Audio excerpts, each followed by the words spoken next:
ভোলা ভাই, দুর্গা পুজো তো পেরিয়ে গেল, কালী পুজো আসছে। কপিস অসুর বধ করলেন। এই যে সমস্ত পুজোগুলো হয়, দুর্গা পূজা, কালী পূজা, সবে কিন্তু অসুর বধকে দেখানো আছে প্রতীকী হিসাবে। অসুরকে কি চেনেন? এই দুর্গা পুজোয় নতুন নতুন জামা প্যান্ট পরে, কালী পুজোয় নতুন নতুন জামা প্যান্ট পরে ঘুরবেন। অসুর চিনতে পেরেছেন কি? অসুরকে এক পিসও বধ করেছেন কি?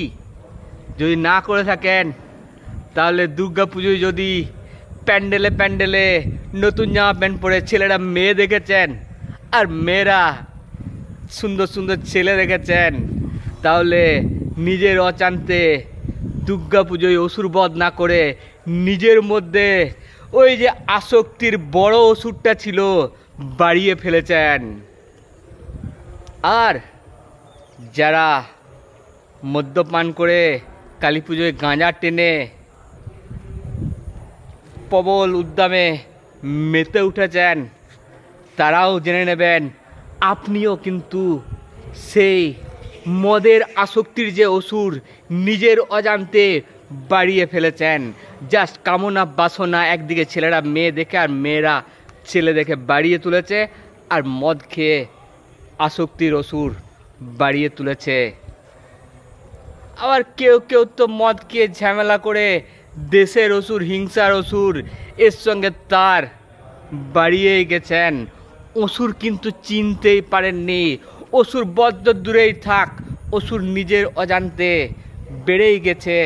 বন্ধুরা, তাই তো আমি দুর্গা পুজোর প্যান্ডেলে প্যান্ডেলে না ঘুরে অসুর বধ করার জন্য বিপাশনা মেডিটেশন সেন্টার বারুইপুরে এসেছি। দেখছেন বারুইপুর বিপাশনা মেডিটেশন সেন্টার অসুর বধের যজ্ঞ নিয়ে আমি ভোলা ভাই। অসুর হচ্ছে, এখানে দু ধরনের অসুর আছে। একটা হচ্ছে রাগের অসুর। রাগকে পুরনো ভাষায় রাগ বলতো, এখন বর্তমানে সেটা হচ্ছে অ্যাটাচমেন্ট, ডিজায়ার, অ্যাফেকশন। এগুলো হচ্ছে রাগের অসুর। আর আরেকটা হচ্ছে দেশের অসুর। দেশের অসুর মানে আপনার মধ্যে একে অপরের সঙ্গে যে শত্রুতার ভাব, একে অপরের প্রতি যে হিংসার ভাব,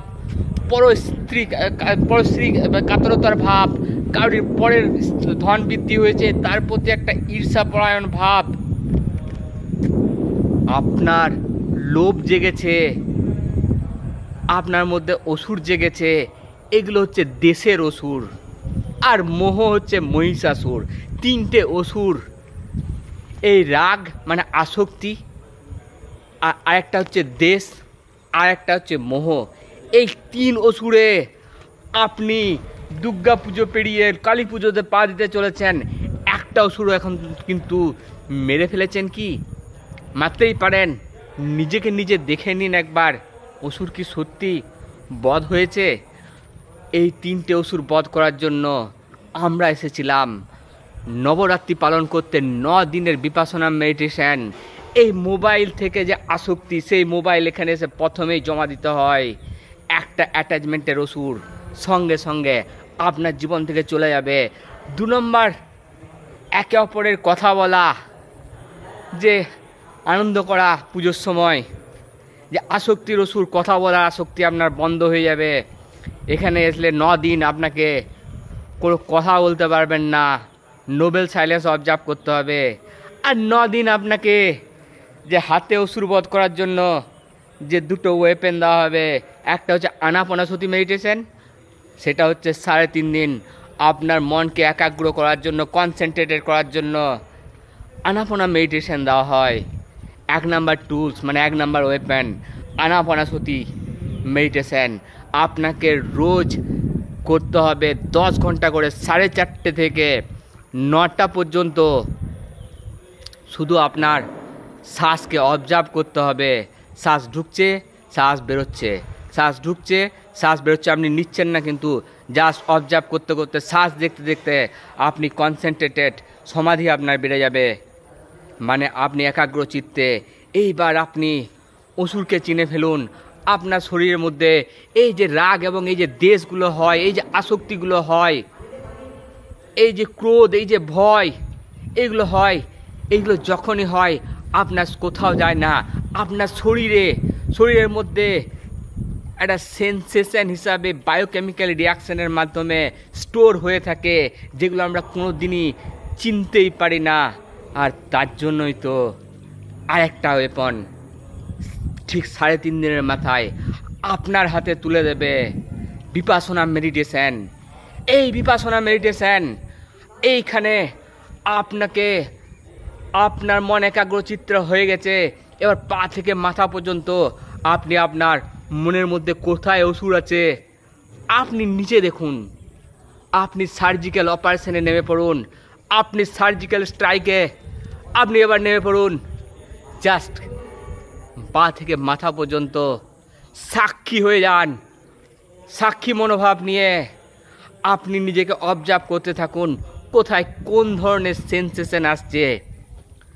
যদি খুব ভালো সেন্সেশন এসছে, মাথায় ঠান্ডা কুলকুল ভাব, মানে আপনার আসক্তির অসুর আছে।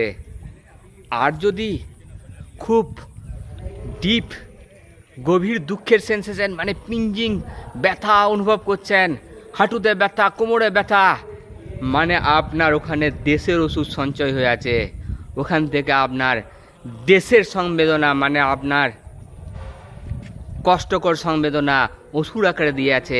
আপনি যখনই দেখছেন ও বেরিয়ে আসছে আর নিজের দেখা দিচ্ছে, আমি অসুর, তোমার মধ্যেই আছি, আমার মধ্যেই আছি। আপনি এইভাবে আপনার এই সেন্সেশনগুলোকে আরেকটা ত্রিশূল দিয়ে দিল আপনার হাতে, সমতার ত্রিশূল, মানে ব্যালেন্সিং অ্যাটিটিউড নিয়ে আপনার শরীরের মধ্যে উদ্ভূত যে সংবেদনাগুলো হচ্ছে বা সেন্সেশনগুলো হচ্ছে, সেগুলোকে আপনাকে দেখতে হবে। আর দেখতে দেখতে আপনার শরীর থেকে যে অসুরগুলো আসছে, আস্তে আস্তে অসুরের রূপ আস্তে আস্তে চেঞ্জ হয়ে যাবে। অসুর না রাগের ওষুধ থাকবে, আপনি তো ব্যালেন্সিং অ্যাটিটিউড নিয়ে দেখছেন, না অসুর দেশের ওষুধ নিয়ে থাকবে। রাগ আসলে, মানে আসক্তি থাকলে, মানে আপনার শরীরে কোনো সেন্সেশন যদি খুব আনন্দের সেন্সেশন হয়, সেটাকেও ব্যালেন্সিংভাবে দেখবেন। কারণ এই সেন্সেশন তো একটা জিনিস, আপনি যখন দেখবেন পা থেকে মাথা পর্যন্ত দেখবেন এই সেন্সেশনগুলো কিন্তু একদম টেম্পোরারি। একবার এর ধর্ম হচ্ছে, একবার উৎপন্ন হচ্ছে আর একবার নষ্ট হচ্ছে। অর্থাৎ কোথাও একটা ভালো সেন্সেশন তৈরি হচ্ছে, আবার পরক্ষণে সেটা নষ্ট হয়ে যাচ্ছে। উৎপাদ ও ব্যয় ধম্মেন, অর্থাৎ উৎপাদন হয় আর নষ্ট হয়ে যায়। মানে কি, আপনি পা থেকে মাথা পর্যন্ত নিজের যে সেল বডি, নিজের যে পরমাণু, নিজের যে তৈরি করা যে আপনার অসুর বা দেবতা যাই হোক না কেন, তার যে সেন্সেশন সেইগুলো হচ্ছে একবার উৎপন্ন হচ্ছে আর নষ্ট হয়ে যাচ্ছে।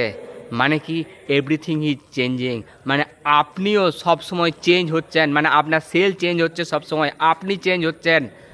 আবার কোনো জিনিস আপনার পার্মানেন্ট নয়। মানে কি, আপনি পেয়ে গেলেন যে এই পৃথিবীতে যা যা আছে, যা যা কিছু দেখছেন আপনি, সব কিছুই হচ্ছে টেম্পোরারি, সবই হচ্ছে অনিত্য।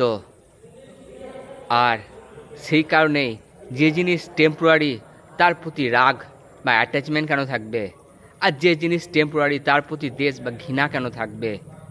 আর তার জন্যেই আপনি সমতা নামক ত্রিশূল দিয়ে আপনি এই 3টে অসুরকে বধ করে 9 দিন নবরাত্রি পালন করে 10 দিন আপনি এই যে বিপাশনা মেডিটেশন সেন্টার থেকে যে ধর্মীয় কারাবাসে আপনাকে 9 দিন থাকতে হবে, সেখান থেকে বেল হবে আপনার, আর আপনি রিলিজ নিয়ে বেরিয়ে যাবেন। আজকে আমি ভিডিওটা করছি সেই 10ম দিনে। নমস্কার ভোলা ভাই, যদি কিছু ভুল হয়ে থাকে ক্ষমা করবেন। ভিডিও বড় করলাম, ইউটিউবে দেবো বলে।